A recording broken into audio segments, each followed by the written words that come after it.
other night was their final straw. And I'm talking about, I saw some fans yesterday that were like, I watched her play in high school, and I cannot stomach this any longer. And they understand why she crashed out, but they don't want to watch her crash out. And look, it's understandable. I get that. I do get it. So Caitlin Clark fans have started attacking those fans. I mean, what are you doing?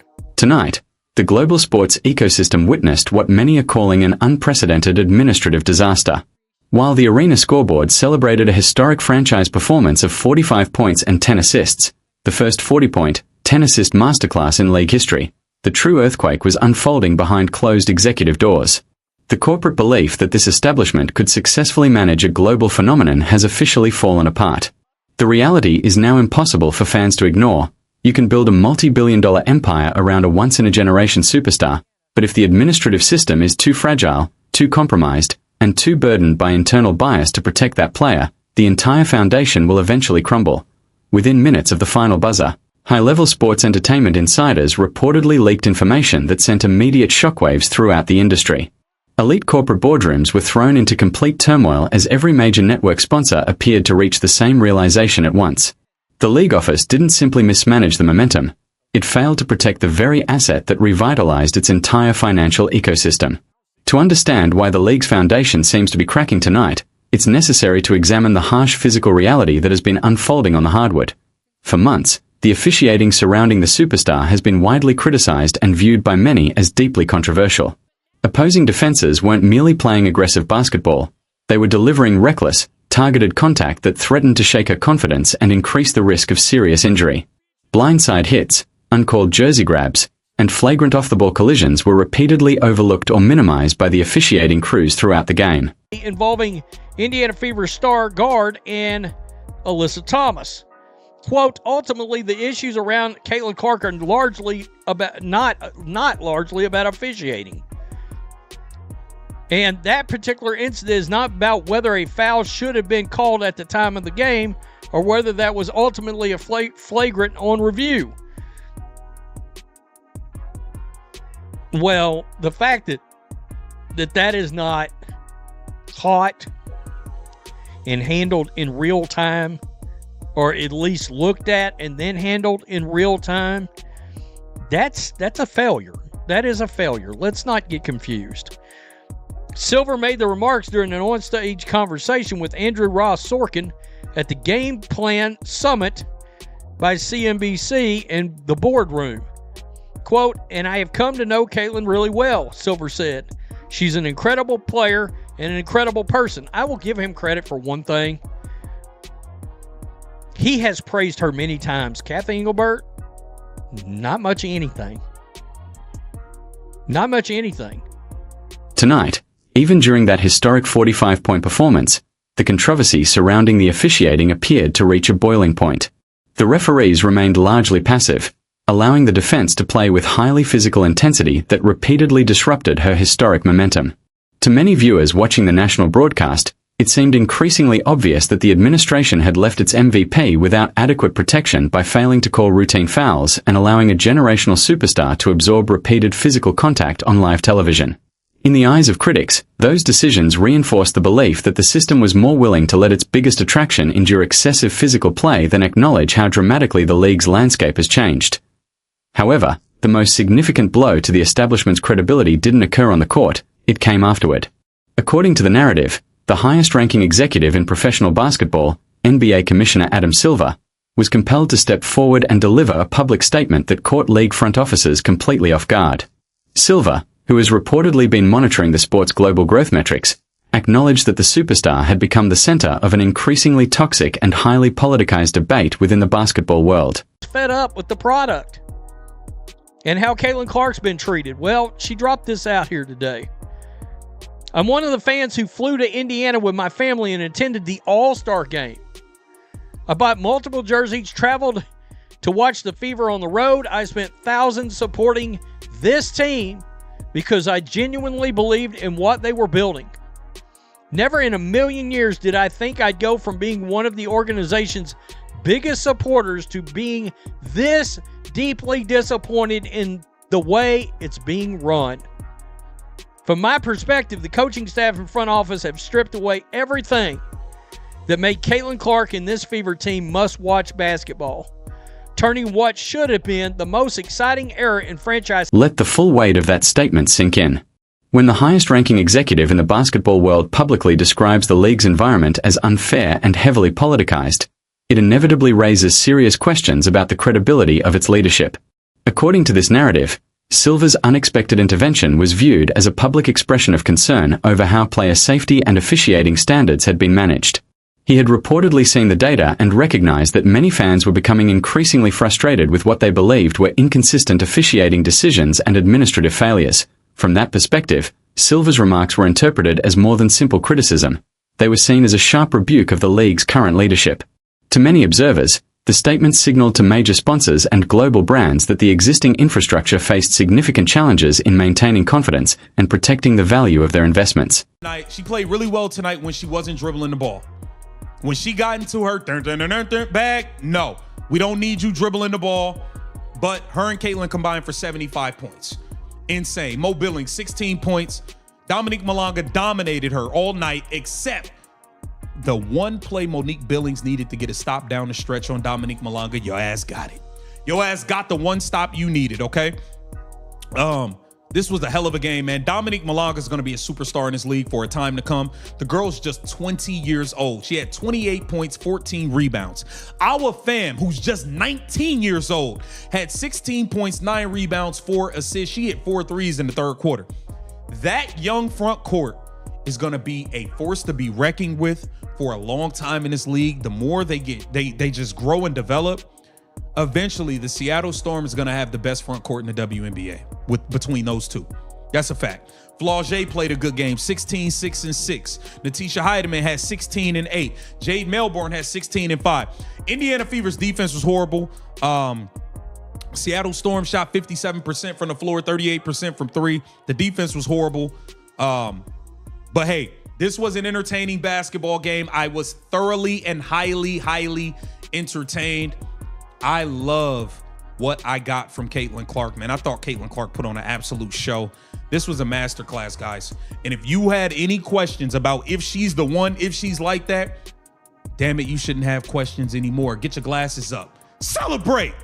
Caitlin Clark proved why she is the most exciting, the most entertaining, the biggest draw, why she's... According to this narrative, that was the exact moment the establishment's worst-case scenario became a reality. With the league portrayed as an environment unable to adequately protect its biggest star, attention quickly shifted to a supposed opportunity for a rival organization.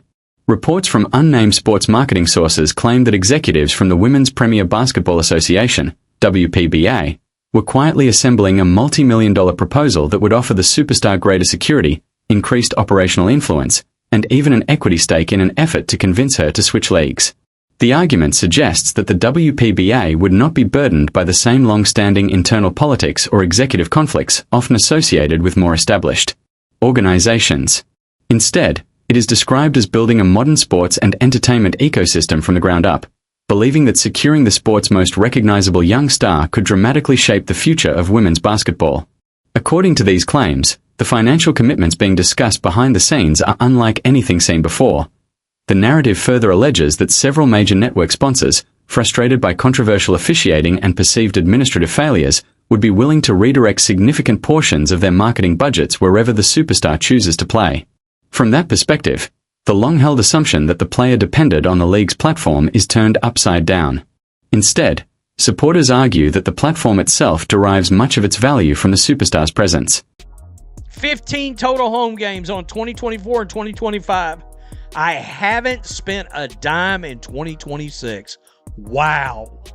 I canceled the apps, except Prime and YouTube TV. I'm so done with these people. And he probably kept those because he was like me and had them anyway. CDS Sports, amen. Exactly true.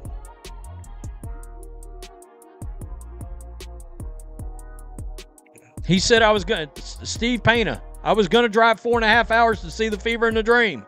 I decided against it due to Metheny White's system. Carnivore, Evelyn, terrific read. You're so spot on. Well said.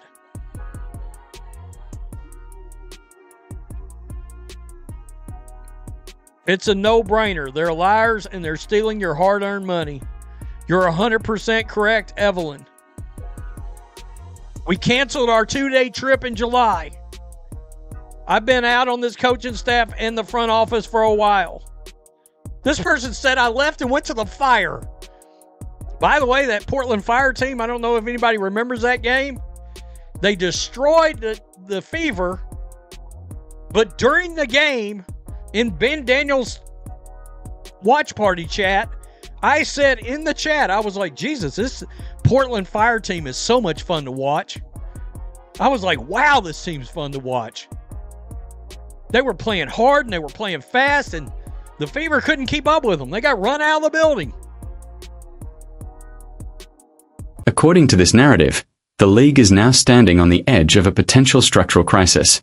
From this perspective, the establishment has exhausted nearly every available option.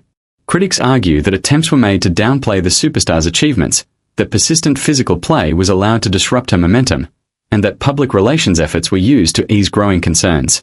However, supporters believe that a franchise record performance of 45 points, 10 historic assists, and the wave of corporate attention surrounding the situation have made those concerns impossible to ignore. The narrative concludes that, unless the league takes immediate action by addressing internal leadership issues, improving player protection, and re-evaluating its officiating standards, it risks losing one of the most influential marketing figures in modern sports. Advocates of this view argue that rival organizations and major global brands would be eager to provide opportunities if confidence in the current system continues to decline. Offensive team lead, 106. Who got fouled? Monique Billings got fouled. So Monique Billings got fouled. I want to see what they're saying online. I know, like, if you're a Caitlin Clark fan right now. Oh, we didn't even mention Caitlin Clark made history, too. Caitlin Clark made history today. Caitlin Clark has made history today, guys. Guys, watch this. Watch this three right here. This just happened moments ago. This is why I immediately came to. Johnson pokes it away. Look at this. Look at this. Look at this. Look at this. Oh my God. Oh my God. I don't even think Steph Curry could do that. Oh my, off the dribble, fade away three. Look at Caitlin Cook. What is we saying? All right, guys, I got to go back to the game cast. Oh my God, they didn't let him score 105 to 106. What just happened? Fever defensive team rebound. Dribble the clock out. Dribble the clock out. Fever full timeout. She called a timeout. Okay, she already did that. She already called a timeout. She already did that. All right, going back to Caitlin Clark making history. I believe this might be a timeout. Yeah, Caitlin Clark showed up and showed out today, bro. I ain't gonna hold you. 40 ball. 40 ball, bro. Not tweeting until Caitlin Clark scored 40 with 5 assists. Caitlin Clark now has the most points in a single game by a Fever player with 41. Caitlin Clark made double history. She now has the most points in a game, more than any other Fever ever, including Kelsey Mitchell, the ball hog herself. Kelsey Mitchell played good today too. She did. I ain't gonna hold you. Clutch Clark, look. Watch this, bro. We gotta see it again, bro. Look at this. Oh my God. 107. It is over, bro. It is over. Stephanie White tried. She tried. The Fever took the lead, 106 to 105, before Monique Billings was called for a foul. The immediate reaction was to see how fans online were responding, especially Caitlin Clark supporters, because there was already plenty to celebrate. Clark had officially made history. Moments earlier, she delivered another unforgettable highlight, knocking down an incredible off-the-dribble, fadeaway three-pointer that left viewers in disbelief. It was the kind of shot that had fans comparing it to the league's greatest shooters and instantly became one of the biggest talking points of the night. As the game entered its final moments, the tension only intensified. The score stood at 106 to 105 as the Fever secured a crucial defensive rebound. The priority became simple: run out the clock. A timeout was called to settle the team before the closing possession, and everyone waited for the final buzzer. Meanwhile, attention quickly returned to Clark's historic performance, which had completely taken over the conversation. Clark didn't just have a great game, she delivered a record-breaking performance. She finished with 41 points and at least 5 assists, setting a new Indiana Fever franchise record for the most points ever scored in a single game by a Fever player. The achievement surpassed every previous scoring mark in franchise history, making it a truly memorable night. While Kelsey Mitchell also contributed with an impressive performance and several clutch plays, the spotlight belonged to Clark, whose offensive explosion rewrote the record books. Fans couldn't stop replaying the spectacular fadeaway three-pointer that helped define the night. By the final buzzer, the game was over, and the excitement surrounding Clark's performance had reached another level. According to this commentary, the moment symbolized a changing of the guard, with the league's newest superstar continuing to reshape expectations through historic performances. The discussion then shifted to the broader implications.